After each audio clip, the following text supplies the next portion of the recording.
Αθήνα, 24 Φλεβάρι 1973. Είναι ένα κρύο Σαββατόβραδο στην πρωτεύουσα.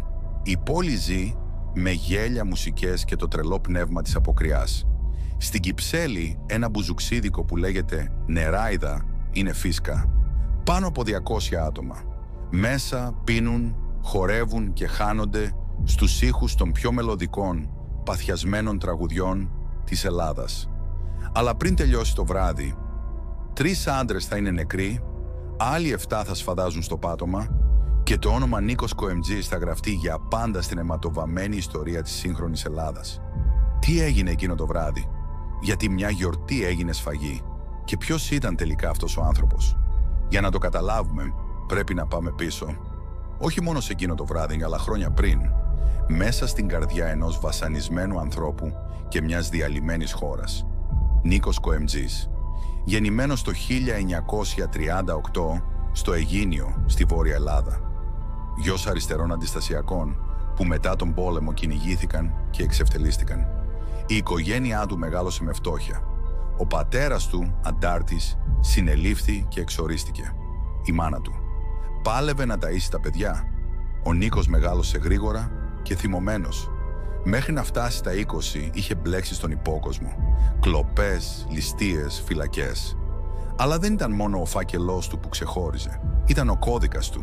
Σεβασμός, τιμή και πάνω απ' όλα οικογένεια. Και από όλους πιο πολύ αγαπούσε και προστάτευε τον μικρό του αδερφό, τον Δημοσθένη Κοεμτζή. Όταν λοιπόν βγήκε από τη φυλακή, λίγες μέρες πριν από εκείνο το βράδυ του Φλεβάρι, ήθελε να το γιορτάσει. Δεν ήθελε φασαρίες. Ήθελε να πιει, να γελάσει, να δει τον αδερφό του να χορεύει. Εκείνο το βράδυ, οι 2 αδερφοί πήγαν στη Νεράιδα με έναν φίλο και 2 κοπέλες. Πήραν ποτά, κάνανε χαβαλέ, ακούγαν μουσικές. Στη σκηνή ήταν ο Κώστας Καρουσάκης, από τους πιο γνωστούς ρεμπέτες τότε. Αλλά κατά τις 4 το πρωί κάτι είχε αλλάξει.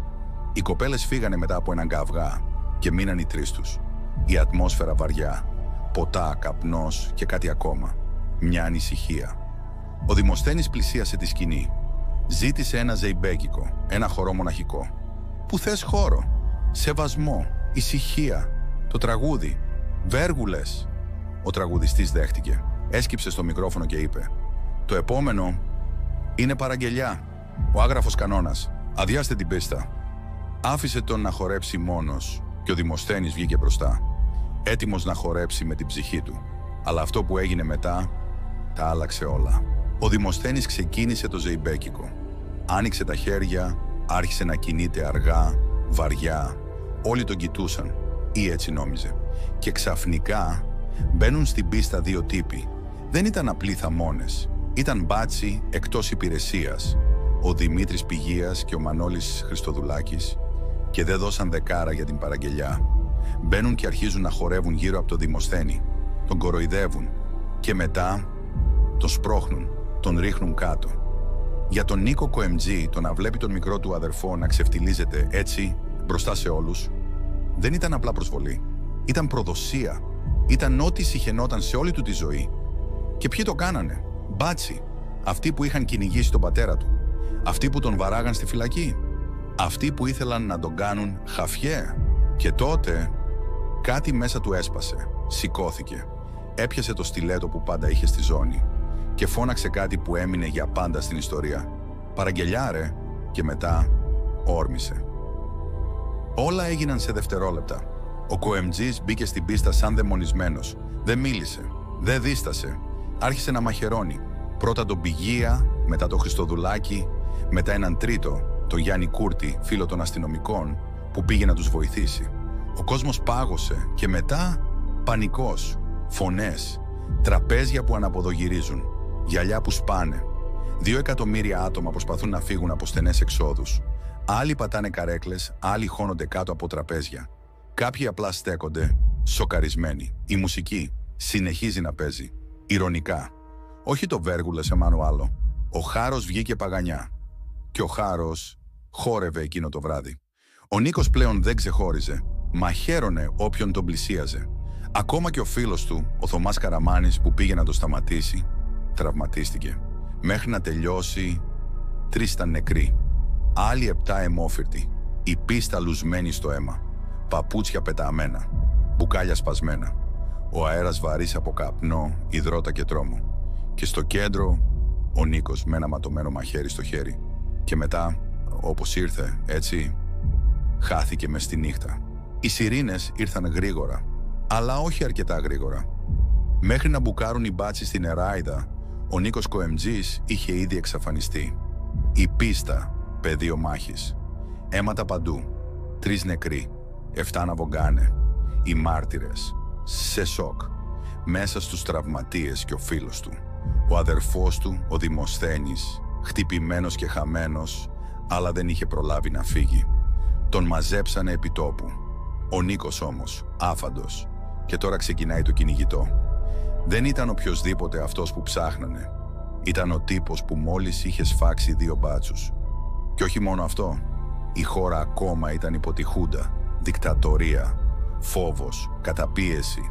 Και τώρα, ένας άνθρωπος έκανε σφαγή μέσα σε ένα μαγαζί γεμάτο κόσμο. Δεν ήταν απλώς έγκλημα, ήταν χαστούκι στο καθεστώς. Μέσα σε ώρες γέμισε η πόλη με αφίσες «Καταζητείτε». Μπλόκα στήθηκαν παντού. Σπίτια ερευνήθηκαν, γνωστοί πιάστηκαν, καταφύγια διαλύθηκαν. Ο Κοεμτζής έγινε δημόσιος κίνδυνος νόμο 1.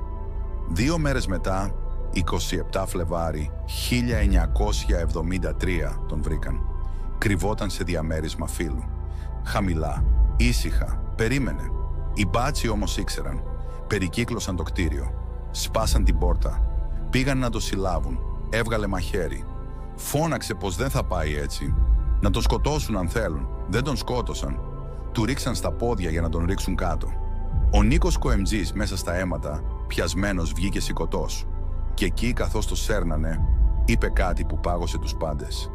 «Νόμιζα πως θα σκοτώνανε τον αδερφό μου. Μέχρι τα τέλη του 1973 όλη η Ελλάδα ήξερε το όνομά του. Νίκος Κοεμτζής, ο τύπος που μαχαίρωσε 3 ανθρώπους για ένα ζεϊμπέκικο. Αυτός που φώναξε «Παραγγελιά ρε» και έπνιξε τη νύχτα στο αίμα. Τα μανεμοί το είπαν. Η σφαγή του Μπουζουκιού. Και η Χούντα ήθελε αίμα. Η δίκη ξεκίνησε τον Νοέμβρη. Η αίθουσα γεμάτη. Μπάτσι παντού. Δημοσιογράφοι σε κάθε γωνιά. Όλοι ήθελαν να δουν τον άνθρωπο πίσω από το μακελιό. Και εκεί ήταν, 35 χρονών, με χειροπέδες. Τα πόδια του ακόμα δεν είχαν καλά κλείσει από τις σφαίρες. Και το βλέμμα του σταθερό, ίσιο μπροστά. Τα στοιχεία, συντριπτικά. Μάρτυρες δεκάδες.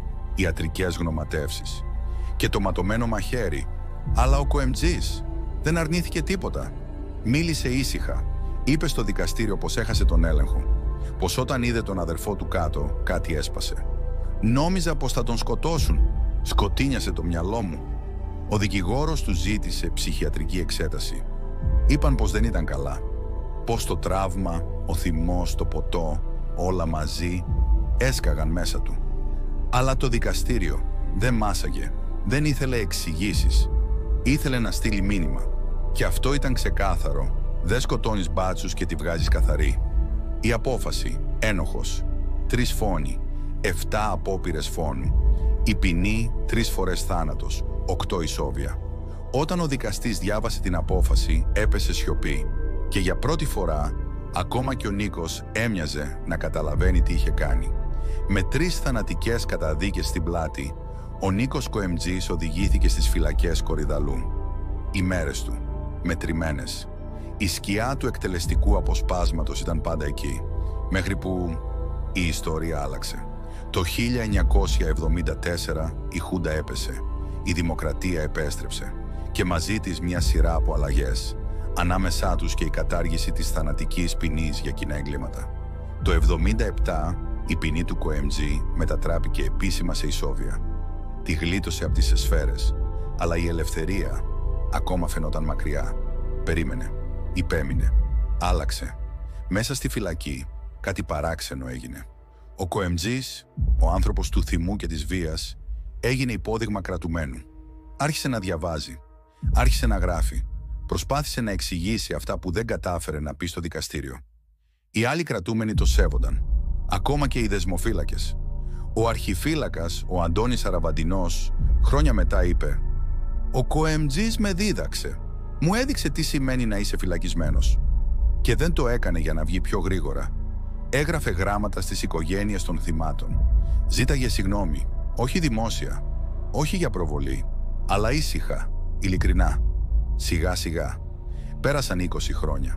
Και μετά, 29 Μαρτίου 1996, μετά από 23 χρόνια πίσω από τα σίδερα, ο Νίκος Κοεμτζής βγήκε, ελεύθερος. Αλλά τι κάνει ένας τέτοιος άνθρωπος? Μετά από τέτοια ζωή δεν κρύφτηκε. Δεν το έπαιξε ήρωας. Έκανε κάτι που κανείς δεν περίμενε. Έστησε ένα μικρό τραπεζάκι στη Μοναστηράκη, στο κέντρο της Αθήνας, και πούλαγε το βιβλίο του. Το μακρύ ζεϊμπέκικο, υπογεγραμμένο με χέρια που έτρεμαν, έβλεπε τον κόσμο στα μάτια και έλεγε «Μην κάνετε αυτό που έκανα εγώ. Ένα λεπτό τρέλας μπορεί να τα διαλύσει όλα». Τέλη 90, ο Νίκος Κοεμτζής δεν ήταν πια μόνο ένας άνθρωπος. Είχε γίνει κάτι άλλο, μύθος, προειδοποίηση και για κάποιους σύμβολο. Μουσικοί, ποιητές, σκηνοθέτες πήραν την ιστορία του και την κάναν τέχνη. Ο πιο γνωστός, ο Διονύσης Σαββόπουλος, έβγαλε ένα κομμάτι 13 λεπτών. Το μακρύ ζεϊμπέκικο για τον Νίκο δεν τον εξυμνούσε, τον θρηνούσε. Έναν άνθρωπο να χορεύει μόνος μέσα στα ερείπια του ίδιου του θυμού. Το 1980, ο σκηνοθέτης Παύλος Στάσιος γύρισε το φιλμ «Παραγγελιά, η ζωή του Νίκου» στο πανί. Το σενάριο, μισή αλήθεια, μισό μύθος, όλο τραγωδία. Η Κατερίνα Γόγου, ποιήτρια της απόγνωσης, αφηγείται πάνω σε εικόνες μοναξιάς και αίματος. Κάποιοι είπαν «τέχνη», άλλοι «ντροπή για τα θύματα». Η κουβέντα καίει ακόμα και σήμερα, γιατί μέχρι και τώρα, τόσα χρόνια μετά, η Ελλάδα είναι διχασμένη. Ποιος ήταν στα αλήθεια ο Νίκος Κοεμτζής? Για πολλούς, απλά δολοφόνος. Ένας που σκότωσε για ένα τραγούδι. Για άλλους, προϊόν της εποχής του. Παιδί της φτώχειας, της καταπίεσης, των σφαλιάρων. Κάποιοι τον λένε τέρας, άλλοι τραγικό αντίήρωα. Αλλά στο τέλος, ήταν απλά άνθρωπος. Ένας άνθρωπος που έκανε ένα φρικτό λάθος και πέρασε την υπόλοιπη ζωή του προσπαθώντας να ζήσει με αυτό. 13 Σεπτεμβρίου 2011. Πλατεία Μοναστηρακίου, Αθήνα. Ο Νίκος Κοεμτζής, καθισμένος στο ίδιο τραπέζι. Τα βιβλία του στοιχισμένα. Το ίδιο καπελάκι με γούνα στο κεφάλι του. Ήρεμος, γερασμένος, πουλούσε ιστορίες. Και τότε σοριάζεται. Καρδιακή προσβολή. Πέθανε στα 73. Εκεί, στο ίδιο σημείο που καθόταν κάθε μέρα. Κάποιοι το είπαν ποιητικό, άλλοι κάθαρση, αλλά όλοι συμφωνούν σε ένα πράγμα. Ο άνθρωπος που χόρεψε το πιο σκοτεινό, το πιο μακρύ ζεϊμπέκικο στην ελληνική ιστορία, σταμάτησε επιτέλους να χορεύει.